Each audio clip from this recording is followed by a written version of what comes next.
2013 में रिलीज़ हुई the Conjuring movie तो आप सभी लोगों ने देखी ही होगी, जो कि एक हॉन्टेड मूवी है और एक श्रापित डॉल पर बेस्ड है जिसका कि नाम है एनाबेला। ये मूवी एक रियल लाइफ स्टोरी पर बेस्ड है, लेकिन मूवी में आपका ध्यान ज़्यादा दिलाने के लिए डायरेक्टर ने इसको रीडिज़ाइन किया है, क्योंकि रियल लाइफ स्टोरी इतनी ज़्यादा डरावनी भी नहीं है। लेकिन दोस्तों फिर भी वो इतनी ज़्यादा डरावनी स्टोरी है कि आम लोगों के तो तोते उड़ जाएं। मूवी के साथ साथ उन्होंने इस एनाबेला डॉल को भी रीडिज़ाइन किया है। रियल लाइफ में वो इतनी ज़्यादा डरावनी नहीं दिखती, वो आम गुड़ियों की तरह ही दिखती है।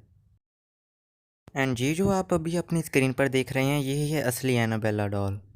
आप इस फोटो में उन दोनों के बीच में डिफरेंस देख सकते हैं। मूवी में दिखाई गई एनाबेला डॉल और रियल लाइफ में एनाबेला डॉल में बहुत ज़्यादा डिफरेंस है। तो आज हम दोस्तों इसी एनाबेला डॉल के ऊपर बात करेंगे और बताएंगे कि द कॉन्जरिंग मूवी बनाने का आइडिया उन्होंने कहाँ से लिया था, वो कहाँ पे सबसे पहले देखी गई थी, कहाँ से गायब हुई थी आदि। तो चलिए शुरू करते हैं अपनी इंट्रो वीडियो के साथ।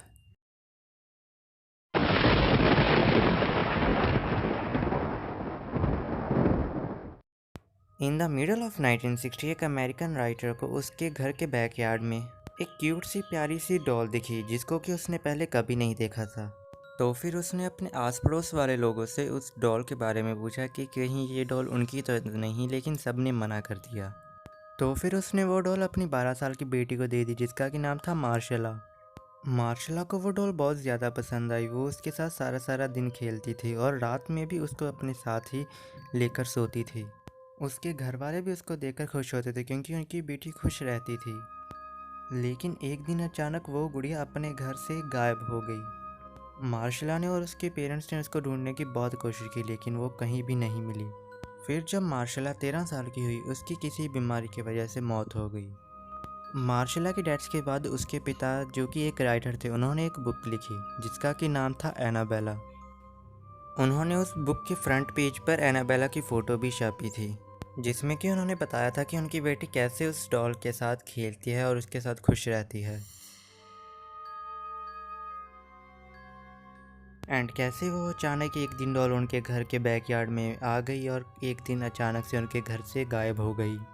फिर एक दिन 1970 में एक मदर अपनी बेटी के बर्थडे गिफ्ट के लिए एक एंटीक शॉप में गई। वहाँ से उन्होंने एक डॉल खरीदी जो एनाबेला डॉल ही थी। उन्होंने वो डॉल अपनी बेटी को गिफ्ट कर दी उसके 28वें जन्मदिन पर, जिसका कि नाम था डोना, जो कि एक नर्स की पढ़ाई कर रही थी। डोना को बचपन से ही गुड़ियों के साथ खेलने का बहुत शौक था, इसलिए डोना ने वो खुशी खुशी डॉल अपने पास रख ली। कुछ ही दिनों में डोना के साथ ऐसी कुछ चीज़ें होने लगी जो बहुत हैरानजनक थी। उसको कोई नुकसान वगैरह वाली चीज़ें तो नहीं हो रही थी, लेकिन जो डॉल उसकी मदर उसके लिए लाई थी वो अचानक से अपनी पोजीशंस चेंज करने लगी। जैसे कि अगर डोना उसको अपने बेड पर रख कर गई है वो उस बेड से उतरकर कहीं सोफे पर या किसी कुर्सी पर चली जाती थी। ये सारी चीज़ें अभी उन लोगों के लिए नॉर्मल ही हो गई थी। लेकिन अब एनाबेला रूम्स तक भी चेंज करने लग पड़ी थी। वह उनके कॉलेज से आने तक एक रूम से दूसरे रूम में शिफ्ट हो जाती थी। मैं उनके वर्ड का प्रयोग इसलिए कर रहा हूँ क्योंकि डोना के साथ साथ उसकी दोस्त एंजी भी उसके साथ ही रहती थी। दोनों ही नर्स की पढ़ाई कर रही थी। एक दिन जब डोना अपने घर वापस आई तब वह बड़ी हैरान हुई क्योंकि उसकी डॉल ने उसकी पोजीशन चेंज नहीं की थी। लेकिन जब डोना ने उसको ध्यान से देखा तो उस पर खून लगा हुआ था। अभी डोना एक मेडिकल स्टूडेंट थी तो वो उसे देख कर ही पहचान गई कि वो खून असली है। इसके बाद कि उन्होंने एक पैरानॉर्मल एक्टिवेट से संपर्क किया। उसने डोना और एंजी को बताया कि उस डॉल के अंदर एक 7 साल की बच्ची की आत्मा है जिसका कि नाम है एनाबेला हिगिंस। एंड जिस जगह पर डोना और एंजी का अपार्टमेंट है वह वहाँ पर ही रहती थी, लेकिन वो 7 साल की उम्र में ही मर चुकी थी। एंड वो डोना और एंजी के साथ ही रहना चाहती है क्योंकि वह उन दोनों के साथ सेफ महसूस करती है। डोना और एंजी भी मान गए क्योंकि वह नर्सिंग स्टूडेंट थे और लोगों की हेल्प करना उनको अच्छा लगता था।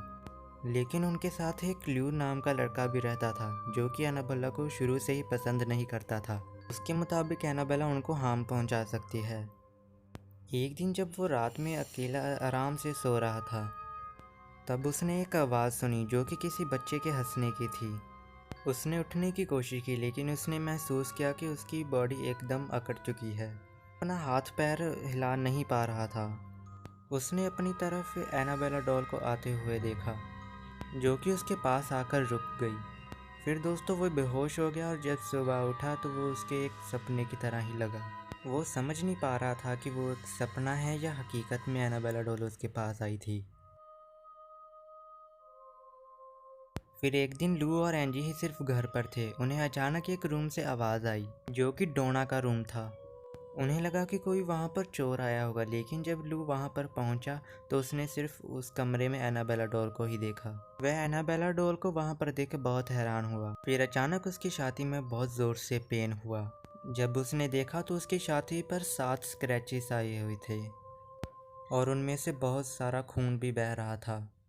फिर ऐसी ही घटनाएं उनके घर में रोज़ रोज़ होनी शुरू हो गई, जिसके बाद कि डोना और एंजी को उस डॉल पर शक होने लगा। फिर उन्होंने बिना टाइम गवाए एक प्रीस्ट को कांटेक्ट किया और प्रीस्ट ने भी बिना टाइम गवाए उन्हें एडवर्ड और लॉरेन वॉरेन के साथ कांटेक्ट करवाया, जो कि एक पैरानॉर्मल एक्टिविटीज एक्सपर्ट थे। जब उन्होंने वहां पर तहकीकात की तो उन्हें पता लगा कि उस डॉल के अंदर कोई 7 साल की बच्ची की आत्मा नहीं है, बल्कि उस डॉल के अंदर एक डेमन स्पिरिट है जो कि उनकी बॉडी के अंदर प्रवेश करना चाहती थी। उनके से मेरा मतलब यहाँ पर डोना, एंजी और लुई के साथ है, जो इस अपार्टमेंट में रहते थे उस डॉल के साथ। फिर एडवर्ड और लॉरेन वॉरेन ने उस डॉल को अपने साथ ले जाने का फैसला किया, लेकिन उस डॉल को ले जाना इतना भी आसान नहीं हुआ था उनके लिए, क्योंकि रास्ते में उनको कई सारी दिक्कतों का सामना करना पड़ रहा था, जैसे कि उनकी कभी ब्रेक फेल हो जाती, कभी स्टीयरिंग अपने कंट्रोल से खो जाता था।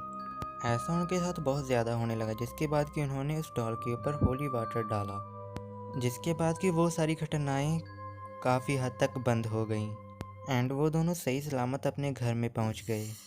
लेकिन उनके घर में भी वो डॉल कहाँ टिकने वाली थी।